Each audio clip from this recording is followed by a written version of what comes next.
Hey everyone, my name is Emma and welcome back to Story Central, your center for all the best stories on Reddit. This story is about my friend mother-in-law and her wedding. Strap in guys, this is a wild ride in which I did the thing that got me banned from any of her family functions. Plus a few threats of dismemberment and bodily harm. A good friend of mine from university was getting married. They had been a couple since junior year of college. Through her 2 years in the Peace Corps and currently her return to this continent. 6 years in total. She had been to all manner of family functions and always came back with a strange story about how she thinks her mother-in-law secretly hates her. But she, being a very quiet and sweet person, pushed those thoughts aside. Point 1, she is vegetarian and Jewish, husband is not. She was invited and went to Christmas dinner and figured she would just eat sides. As well, she brought a vegetarian casserole. Mother-in-law, after knowing her for 3 years and being told by husband a few weeks before about not to forget friend doesn't eat meat, proceeded to put meat in every dish. Friend drank water and ate her casserole the whole night while mother-in-law cried to everyone that friend was so rude for not eating her cooking. Anyway, back to the story. A few friends and I were asked to be at the wedding. Friend has a huge family and so this was not going to be a small affair. Neither of them is particularly religious, but a friend said it would be nice to be married under a huppah. Think an arbor but 4 poles and covered with a white cloth and lots of flowers. Husband said he could care less and told her to go and rent one for the wedding. I was at the bridal shower when mother-in-law found out the pretty canopy was actually a huppah. She almost lost her shot in front of a bunch of people, but managed to compose herself and laugh angrily that if the Jews were being represented, so would the Catholics. In my head I heard a record screech, guys, they aren't Catholic. So after much fighting, a lot of screaming, crying, threatening to pull money, which is funny because she contributed nothing, mother-in-law lost. The boot was firmly placed, and nothing was moving it. Huppah yes, Catholic priest no. Things got stupid quiet. My friend texts me the night before the wedding that she has a bad feeling. I tell her it's probably just nerves. She is getting married and this is a big deal. Oh, how wrong I was. We all show up, get our hair and makeup done, slip into our bridesmaid dresses and hang out waiting for the bride to be finished with her hair. She makes a comment saying she hadn't seen mother-in-law all day and that she skipped her hair and makeup appointment. We all side-eyed each other, took a few sips of wine and hoped the eerie feeling would go away. 30 minutes later, as we are helping the bride into her dress, guess who shows up? If you guessed mother-in-law, you win a cookie. Flushed from coming up the stairs, she is not a light woman, in full hair and makeup ... and a white dress. Not ivory, not cream, full snow fucking white. The dress was clearly a wedding dress. It was even from David's bridal, which she would later shout at me. Floor-length satin with a sweetheart beaded top, a bit of a train and off-white lace on the bottom. The dress was even tailored to her. This has been a long con she has orchestrated. The bride burst into tears and aunts and friends ushered mother-in-law out. We did our best to console the bride, touched up her makeup, and I made her promise that the dress would never be seen in a photo. She looked me dead in the eye and nodded. The game was on. The venue only supplied white wine and champagne for the wedding party. But I grabbed my purse and ran down into the reception area and managed to flag an attendant by the bar and bribe him with a cool $20 to give me a bottle of red early. I cracked the baby open, filled a solo cup to the brim with it and stalked outside. After a few swigs from the bottle for courage, I went over to where everyone was getting ready to take photos. With one last hard stare at my friend, I got her nod of approval. I pulled out my phone, held it in front of my face like I was reading a text and walked straight into mother-in-law. I poured the entire cup of red wine down the front of her dress, jumped back and gasped.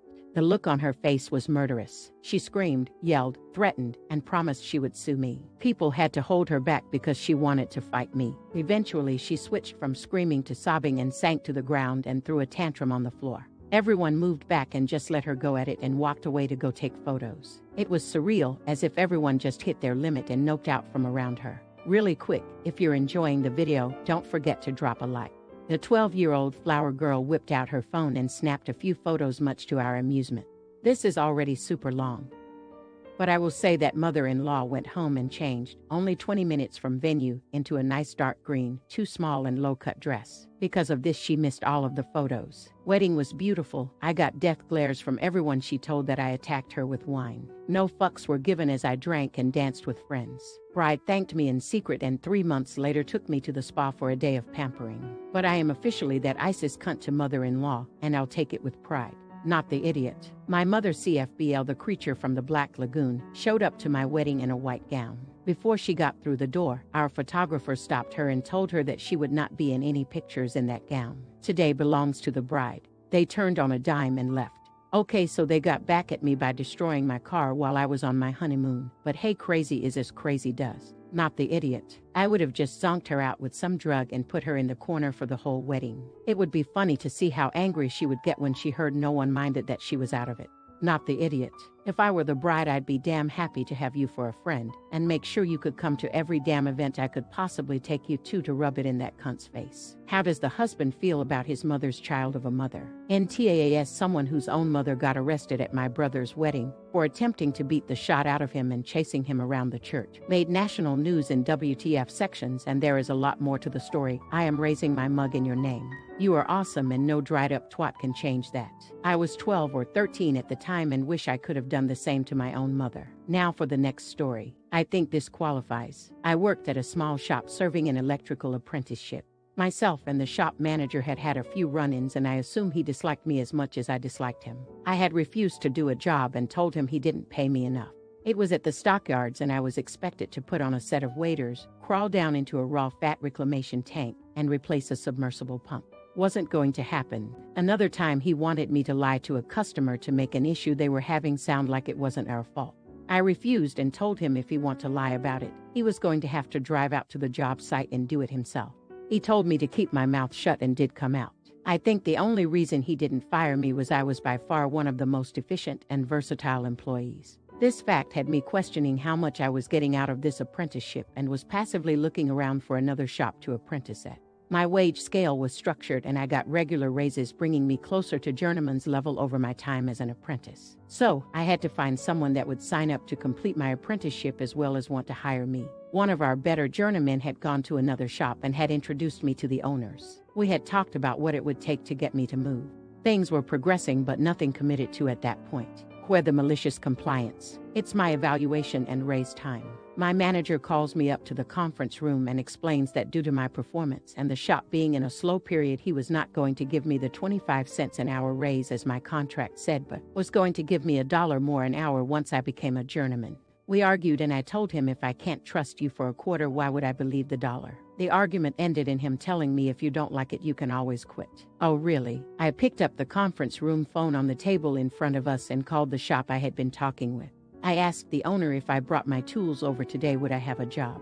After a quick and uncomfortable discussion with his partner, he said yes. I informed my manager I resigned effective now. I loaded my tools up, punched out, and went straight to work that afternoon. Not the idiot. One of the reasons why I love being an electrician. 3 decades. So many once-in-a-lifetime economic crashes.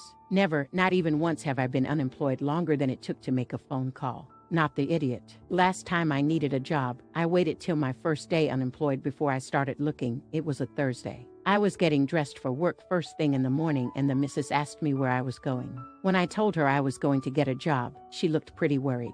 She didn't think getting a job was going to be easy. Not the idiot. All my teachers told me not to be an electrician. Hell, even my parents weren't into it, but stories like these are the reason why I'm so glad I chose what I chose. Enjoy being unemployed, losers. Thank you for watching, and if you enjoyed, don't forget to like and subscribe.